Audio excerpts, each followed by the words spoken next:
personal tax rate, there was a 2023 drop to 4.05%, but that was brought back up to 4.25%.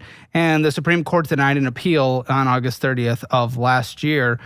Were you more of a proponent of keeping it at 4.05 or moving it back to that 4.25? I was a proponent of following the law, which said I had to go back up to 4.25. Okay. If you were able to pass a law to bring it back down to 4, would you?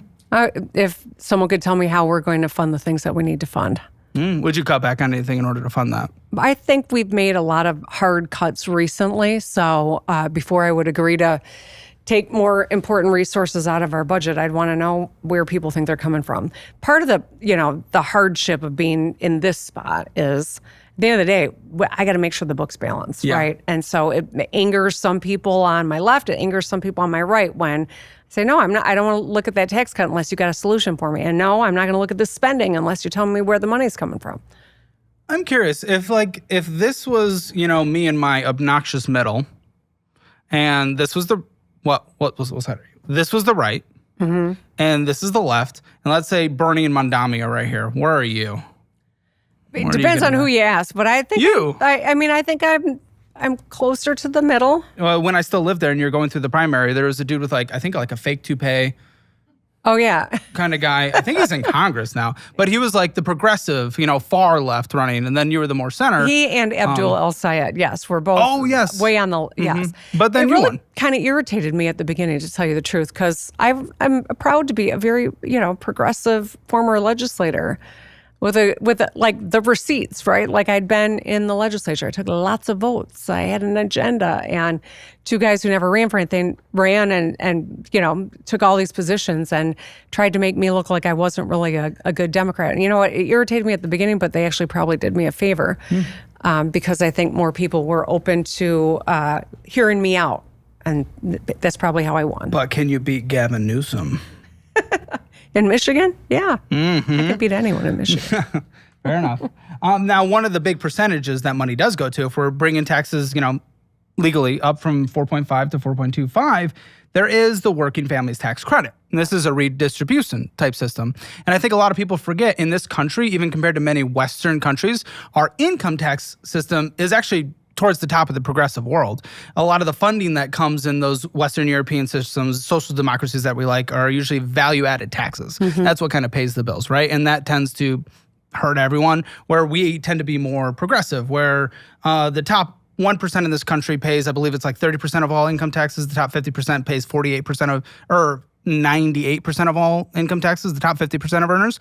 So we have this where we move the taxes back up, but the state of Michigan, is handing more money out. So there's a single worker with no kids making $15,000, and the federal government might get $600 to $700. There was a match of 6% of Michigan, but now we're getting up to 30%. So the earned income tax credit, that's what that is. The working families tax credit is what we're calling it now, but it was really the earned income tax credit. And this has been around for decades. A lot of states offer the EITC to draw down federal dollars for people that are working full-time but can't make ends meet. Like a lot of people you have on your show, right? You've got people who are working $15 an hour jobs, cannot make it doing that. And so this incentivizes full-time work by giving people some additional tax relief. And it is disproportionately, it's like over 50% supports people who are also raising kids. So it's like got that compounding benefit. Yeah, a single parent with two kids making $25,000 a year would roughly get $6,800. And now, you get that 30% match from Michigan. Now, technically, this is a form of redistribution. It is. Maybe it's with a good heart. Do you think at the end of the day, it is overall beneficial to the economy in terms of the way we're looking for our economic structure to be created and managed?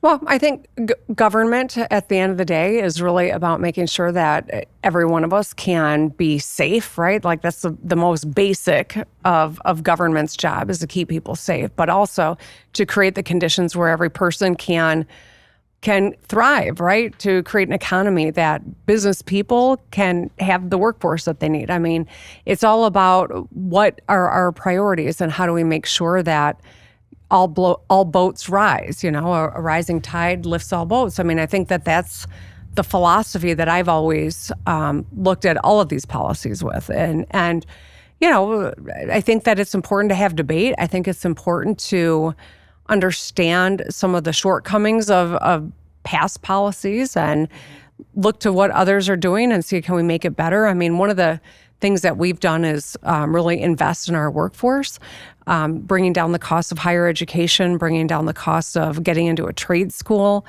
There was something called the Tennessee Reconnect. We, borrowed that idea, made it our own, and we've got the Michigan Reconnect, which helps people 25 and up go back to school and earn additional credentials. So, it's in all of our interest to make sure that those basics are addressed. So there's also one of the more controversial things for EV holders like myself. I have a Model X, and I love it, and they hate me for it, and it's great. We have $160 a year for EVs since they're not paying, gases. They're not getting gas tax. Is it fair, especially if you're more on the clean energy side, that they're punished for not having a gas vehicle? So how are you punished for not having a gas vehicle? $160 a year for EVs and $60 a year for PHEVs as well. Yeah. Okay, so that's for a registration fee. I mean, you're still using the roads, right? Mm-hmm. So it's not about tolls. It's a We have good here in Michigan and Texas. We're exploring tolls. It's a little more challenging because we don't have people cutting through Michigan like we do Ohio and Pennsylvania. Yeah. So it's a little more challenging, but we're studying it, and I think we're going to explore whether or not there's a roadway or two or many that might make sense. Go to Canada, right? Cut through Michigan to go to Canada. Yeah. I don't know if tolls are honestly good or not, but I just, that's one of the controversial things that I kind of want to bring up. Controversial. It's not like people are like raising stakes. Yeah. Okay. And then we'll move on. How did you get into this? Can I ask you a question? This? Yes. Why is this your passion? Did you have a bad experience or did you make a bad decision? I was poor as in Michigan. Okay. But that was my choice, not Michigan's fault. Okay. And I was dumb. Started learning about personal finance a lot. And then after wanting to switch career fields from product management and wanted to work with a YouTuber, someone kind of led me along for a couple months, didn't hire me. So I decided to start my own. Yeah. Is the short version. All right. Yeah. What's the worst financial mistake you ever made? That I ever made? I mean, I maxed out a credit card at 18 immediately on a piano. I wanted to get a piano because I was going to be a music major. I have to get a nice piano, $2,500. Just there you go. Or McDonald's every day, junior year of college. Also maxed out another $2,500 card. At McDonald's? And that's why we got this. That's why we got this, baby. That's that. Damn. So we already talked about, some of the spending and incentives cut back from the Ford Marshall Plan. And then there was the Make It in Michigan, where we spent $1 billion on 5 EV plants. As of 2025 of this month, lawmakers killed that multi-billion subsidy program, right? Well, we're retooling a bit. So I'm working with the legislature to make sure we still have some good economic development tools. But, you gotta retool. You gotta be nimble. We're competing against Ohio. We're competing against Japan. You know what I mean? Like we're competing against the world. So we've got to have the tools we need.